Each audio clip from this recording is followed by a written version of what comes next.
Verse for opening a sutra. The unsurpassed, profound, and wonderful Dharma is difficult to encounter in hundreds of millions of aeons. I now see and hear it, receive and uphold it, and I vow to fathom the Tathagata's true meaning. The wonderful Dharma, Lotus Flower Sutra. Exhortation to maintain. Chapter 13. At that time, the Bodhisattva Mahasattva, Medicine King, and the Bodhisattva Mahasattva, Great Delight in Speaking, along with a retinue of 20,000 Bodhisattvas, came before the Buddha and made the following vow. We only pray that the world-honored one will not be concerned. After the Buddha's extinction, we will reverently maintain, read, recite, and explain this sutra. In the future evil ages, as their roots diminish, living beings will become increasingly arrogant, greedy for benefits and offerings of increasingly unwholesome roots, far removed from liberation and difficult to teach and transform. Still, we shall give rise to the great power of patience, read and recite this sutra, maintain and speak it, write it out, and make various kinds of offerings to it, not sparing our very bodies and lives.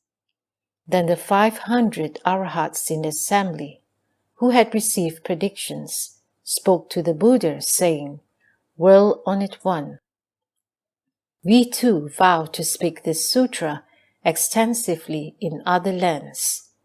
Again, those still studying and those beyond study, 8,000 in number, who had received predictions, rose from their seats, placed their palms together, and facing the Buddha made this vow.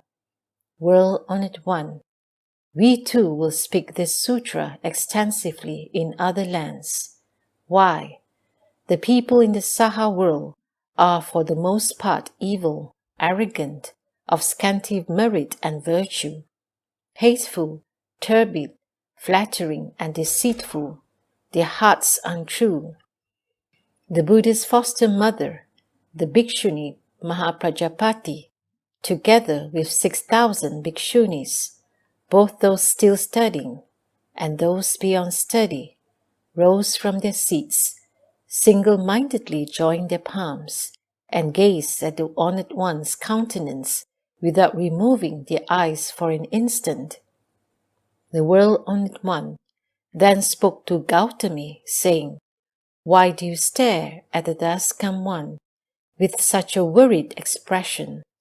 Are you not thinking of saying that I have not mentioned your name with receiving a prediction for Anuttara Sankhya Sambodhi? Gautami, I included all of you when previously I conferred predictions upon all the hearers. Now you wish to know about your prediction. In the future, within the Dharma of 68 billion Buddhas, you shall be a great Dharma master. You and the 6,000 Bhikshunis who are studying and who are beyond study shall all become Dharma masters.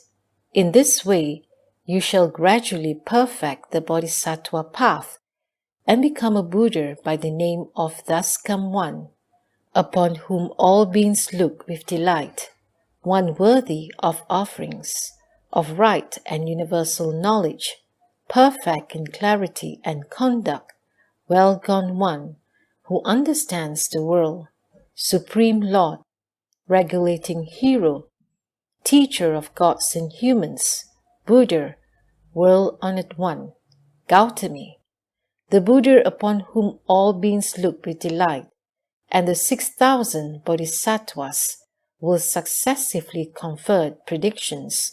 Gautami, the Buddha upon whom all beings look with delight, and the 6,000 Bodhisattvas will successively confer predictions for Anuttara Sankhya Sambodhi upon one another. The Bhikshuni Yashodhara, Rahula's mother, then thought, when conferring predictions, the world-honored one never mentioned my name. The Buddha told Yashodhara, In the future age, within the Dharma of hundreds of thousands, of tens of thousands, of millions of Buddhas, you shall cultivate the Bodhisattva conduct as a great Dharma master, gradually perfecting the Buddha path. In the world wholesome, you shall become a Buddha by the name of the Thus Come One, complete with tens of thousands of radiant marks, one worthy of offerings, of right and universal knowledge, perfect in clarity and conduct, well gone one who understands the world, supreme Lord, regulating hero, teacher of gods and humans, Buddha, world-honored one. As a Buddha, your lifespan will be limitless asankhya aeons.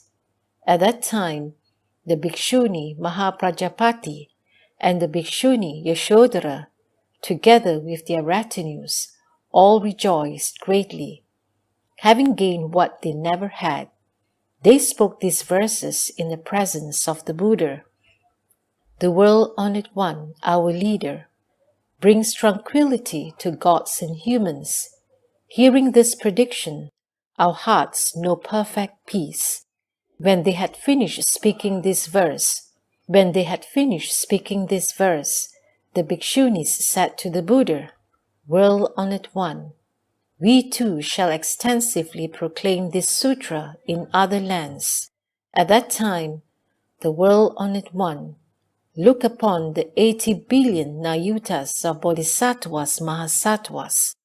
All of these bodhisattvas were arvaivatikas, who turned the irreversible Dharma wheel, and who had attained all of the dharanis.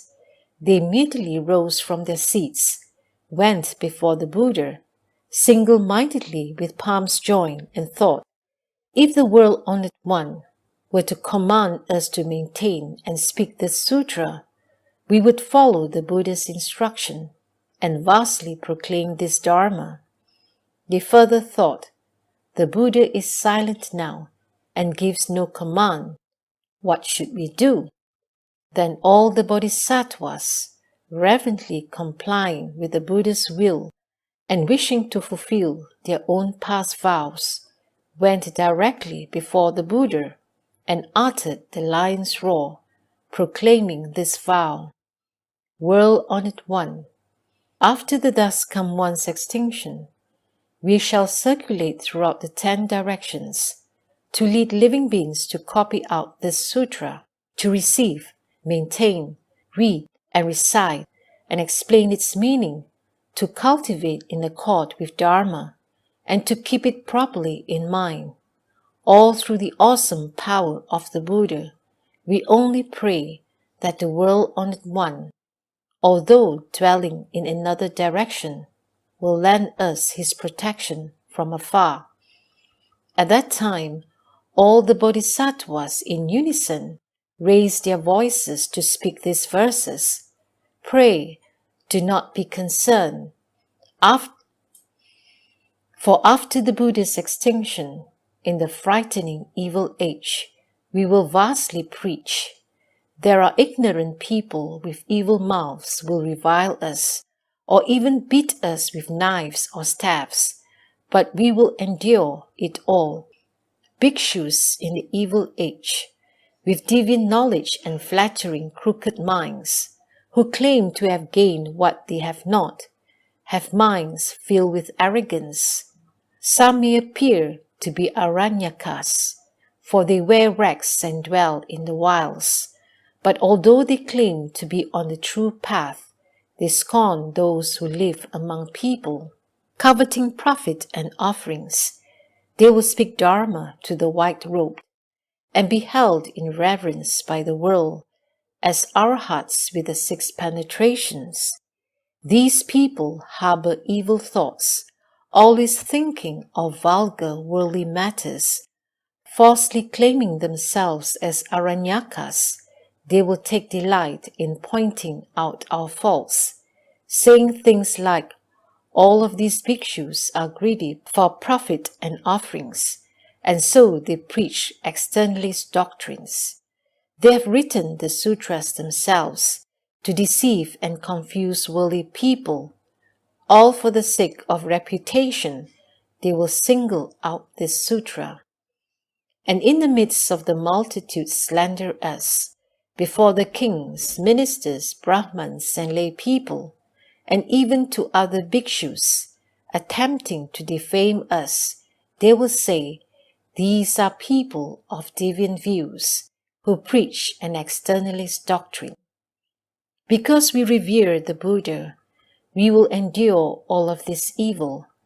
For this we will be mocked, and people will flippantly say, "All of you are Buddhas." All such words of ridicule we will patiently endure in the turbid aeon, in the evil age, when there will be much to fear. Evil ghosts will possess others in order to slander and insult us. But revering and trusting the Buddha, we shall put on the armor of patience in order to speak the sutra. We shall endure all these difficulties, not cherishing body or life itself, but caring only for the supreme path. We, in the ages to come, will protect and uphold the Buddha's entrustment.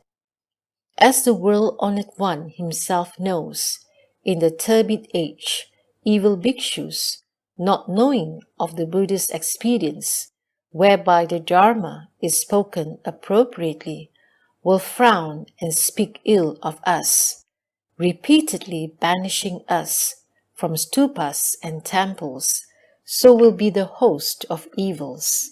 And yet, recollecting the Buddha's command, we shall bear up under these events. If there are those who seek the Dharma, in the villages, cities, and towns, we will go to those places to speak the Dharma entrusted to us by the Buddha. We are the Buddha's attendants, dwelling fearlessly among the multitudes. We speak the Dharma skillfully and hope the Buddha will remain at peace. We, in the presence of the world-honored one, and before the Buddhas who have come from the 10 directions, make vows such as these, and the Buddha himself knows our thoughts.